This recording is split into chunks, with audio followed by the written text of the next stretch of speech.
বরিশালের মাঠের খবর যেমন সেখান থেকে আমাদের সাথে যুক্ত হয়েছেন সহকর্মী মুরাদ আহমেদ। মুরাদ, একটু জানাবেন যে আর তো ১ ঘন্টা পরেই ভোট শুরু হচ্ছে। এই মুহূর্তে সেখানকার কি কেন্দ্রের কি পরিস্থিতি, পোলিং এজেন্টরা তারা সবাই সেখানে গিয়েছে কিনা, আর যেহেতু ১ ঘন্টা সময় আছে ভোটাররা নিশ্চয়ই যাওয়া শুরু করেছেন, জানাবেন। যে ১ ঘন্টা পর তো ভোট শুরু হবে, কেবল শুভ সাদেক যেটাকে আমরা বলে থাকি।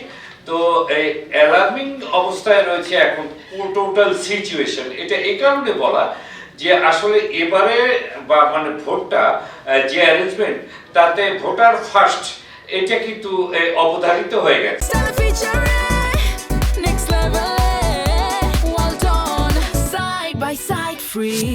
অর্থাৎ ভোটার নির্ধারণ করবে কে নেতৃত্বে বরিশাল ৫ আসনটিতে পরবর্তী নেতৃত্বে আসবে। এবারে ভোটে যেমন রয়েছে সংসদ সদস্য নির্বাচনের ভোট, তেমনি রয়েছে গণভোটের বিষয়ে আরো কয়েকটা আয়োজন রয়েছে। সেটি হচ্ছে যে পোস্টাল ব্যালট। এই সবকিছু মিলিয়ে একটা নতুনত্বের ছড়াছড়ি এবারে নির্বাচনটা। তো সেক্ষেত্রে আমরা আসলে একদম ভোরবেলা মানে মর্নিং ওয়াক বলতে যেটুকু বুঝি, তারপর সেই টহলে যা দেখেছি অন্যদিনের চাইতে কিন্তু আজকে মর্নিং ওয়াকে লোক কম বের হয়েছে। বোঝাই যাচ্ছে যে ভোটার আসবেন এবার ভোট কেন্দ্রে এবং তারা তাদের ভোটটুকু প্রয়োগ করবেন। করবেন বলাটা ঠিক হচ্ছে না, করতে পারেন, এই দৃঢ়তা ভোটারদের মধ্যে দেখা গেছে। এবং তারা ভোট যে দিতে আসবে সেক্ষেত্রে কোনো কম্প্রোমাইজ বা কোনো থ্রেট তারা খুব একটা মানবেন বলে মনে হচ্ছে না। আগেই আপনি বর্ণনা দিয়েছেন যে মিস্টার সারওয়ার, যিনি বিএনপির, তার একটা নিজস্ব বলয় রয়েছে, চরমনের পীর সাহেবের রয়েছে, মনীষা চক্রবর্তী তারও একটা নিজস্ব ক্ষেত্র রয়েছে। তবে সবাই এবারে যেহেতু আগেই বলা হয়েছে যে ভোট উৎসব, এবং সার্বিকভাবে আমরা গতকাল রাত থেকে যে অবস্থাটা দেখছি বরিশাল শহরটা, মূল শহরের প্রাণকেন্দ্রেই তো এই বরিশাল ৫। তো এই সিটি এলাকা থেকে শুরু করে বাকি ইউনিয়নগুলোতে যে অবস্থাটা আমরা দেখছি, তাতে করে এটা প্রায় অবধারিত ভোটারের স্রোত ভোট কেন্দ্রে নামতে পারে ভালোভাবেই। এবং সেক্ষেত্রে কোনো রকম কোনো থ্রেট ভোটার মানবে বলে মনে হয় না। এই জন্য কোনো আইন শৃঙ্খলা বাহিনীর খুব একটা দরকার হবে না, কারণ ভোটার নিজেই নিজের ভোট এবারে অন্তত সেই ইন্ডিকেশন আমরা মাঠ থেকে পাচ্ছি। আমরা প্রস্তুতি দেখতে পাচ্ছি। গতকালকে কিন্তু রাতে আমরা সারা শহরে একটা টহল দিয়েছিলাম। সাধারণত ভোর রাত হয়ে যায় বরিশালে, এই একটা না বেশ কয়েকদিন ছুটি, তো এই সময় ঘুমোতে গিয়ে ভোর রাত হয়ে যায় বাসাগুলোতে। কিন্তু গতকাল তারা জাস্ট টাইম সবাই ঘুমে গেছেন, অর্থাৎ লাইট অফ দেখে বোঝা গেছে যে জাস্ট টাইম তারা ঘুমে গেছেন। উদ্দেশ্য একটা, আজকের ভোটকে কেন্দ্র করে। তো সেই দৃঢ়তা আমরা দেখেছি। আর কোথাও কিন্তু বড় ধরনের একটি ঘটনা ঘটেনি।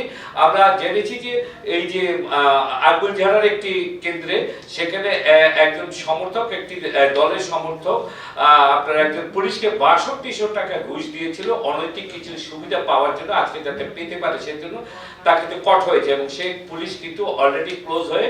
মুরাদ, আরেকটি বিষয় একটু জানতে চাই যে সারা দেশেই কিন্তু ভোটারদের মধ্যে এক ধরনের উৎসবের আমেজ। বরিশালে জানতে চাই যে তাদের মধ্যে যারা ভোট দিবেন আমেজ কেমন দেখতে পাচ্ছেন, নাকি কোনো রকমের শঙ্কা আছে কিনা? দেখুন, শঙ্কা আছে, হ্যাঁ, আমেজও আছে, শঙ্কাও আছে। আমেজের কথা তো এখন বলা যাবে না। আমেজের ফ্লোটা আমরা ১ ঘন্টা আরো অপেক্ষা করতে হবে, তারপর আমরা স্রোত দেখবো।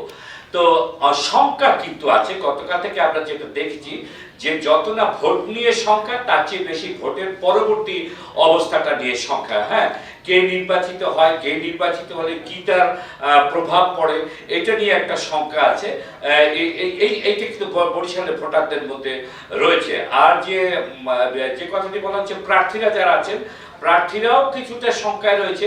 যে যে দুজন বিশেষ করে সংখ্যায়, হাত পাখা এবং ধানেশি, এটা কিন্তু পরস্পরকে একটা থ্রেট হিসাবে ধরছেন, পরস্পরের এলাকাকে, যে বলছেন যে অমুক এলাকায় তাদের প্রভাব থাকতে পারে। এবং সেক্ষেত্রে তারা আর একটা থ্রেট দিচ্ছে যে এক্ষেত্রে প্রশাসনকে জানিয়ে দেওয়া হয়েছে যদি কোন রকম রিগিংয়ের চেষ্টা করা হয় তাহলে কোনোভাবে প্রতিহত করা, যে কোনোভাবেই হোক তা প্রতিহত করা হবে। এটা একটা থ্রেট। তো এই থ্রেটের পাশাপাশি ভোটার কিন্তু আমি এখন পর্যন্ত অন্তত দায় নিয়ে বলার পর্যায়ে চলে গেছি যে ভোটার তার অবস্থানে এখন পর্যন্ত দৃঢ় আছে। বলা যায় না চলতি পথে কতটুকু কি হয়ে যায়, কিন্তু এখন পর্যন্ত ভোটার দৃঢ় আছে। ভোটারের কোনো মানে ভোট কেন্দ্রিক সংখ্যা, ভোট দিতে পারবো না, কেউ আমার ভোট কেড়ে নেবে, কেউ মাস্তানি করবে, ব্যালট দখল করে, এই সংখ্যা ভোটারের মধ্যে নেই। কিন্তু ভোট পরবর্তী প্রেক্ষাপট নিয়ে ভোটার শঙ্কিত। মুরাদ আহমেদ, আরেকটি বিষয় একটু জানতে চাই যে এর আগে যে নির্বাচনগুলো হয়েছে সেখানে কিন্তু আমরা দেখেছি যে পোলিং এজেন্ট নিয়ে এক ধরনের অভিযোগ থাকে, কারো পোলিং এজেন্ট থাকে না, কেউ বা দিতে পারেন না, এটা নিয়ে একটা নয়। এবার কি পরিস্থিতি দেখতে পাচ্ছেন? পোলিং এজেন্ট নিয়ে কোনো অভিযোগ কি আছে? কোনো অভিযোগ নেই, তবে তিনটি বা মনীষা চক্রবর্তী, আপনার মিস্টার ফয়জুল আর এবং সরোয়ার যিনি রয়েছেন, এদের তিনজনেরই পোলিং এজেন্ট রয়েছে। এবং তারা কিন্তু গতকাল থেকে আমরা যেটা দেখেছি, যারা দূরে রয়েছে নির্বাচন কেন্দ্রের কাছাকাছি গতকাল থেকে অবস্থান নিয়েছে, যাতে যথাসময়ে তারা ঢুকতে পারেন।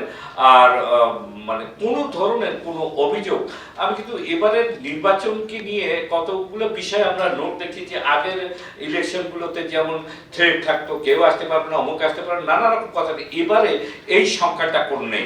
প্লাস যেটি হচ্ছে যে যারা একটু শক্তি প্রদর্শন করবে এরকম চিন্তা ভাবনাও করেছিল, গতকালকে কিছু টহল কড়াকড়ি হওয়ার পর আমরা কিন্তু সব বাসায় সটকে পড়তে দেখেছি। এখন যতটুকু আমরা জেনেছি বা যতটুকু আমরা অভিযোগ খোঁজার চেষ্টা করছি, অভিযোগ কিন্তু পাচ্ছি না এখন পর্যন্ত পোলিং এজেন্টে। পোলিং এজেন্টরাও তারা সময় মতো চলে আসবে। তবে হ্যাঁ, 6 জন ক্যান্ডিডেটের পোলিং এজেন্টের আশা করা ঠিক না, কারণ এর মধ্যে অনেক দুর্বল ক্যান্ডিডেট রয়েছেন।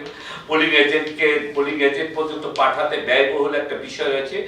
এই সব মিলিয়ে 6 জনের আমরা আশা করি না, কিন্তু 3 জন, যেটা বলি যে 3 জনকে আমরা দেখছি যে পরস্পরে নির্বাচনী লড়াইতে অংশ হতে পারে 3 জনের। তো তাদের পোলিং এজেন্টদের আমরা সাক্ষাৎ পেয়েছি এবং তারা ভোট কেন্দ্রের আশেপাশেই আছে, হয়তোবা যথাসময় ভোট কেন্দ্রে তারা প্রবেশ। মুরাদ আহমেদ, আপনাকে ধন্যবাদ। বরিশাল থেকে জানাচ্ছিলেন সহকর্মী মুরাদ আহমেদ।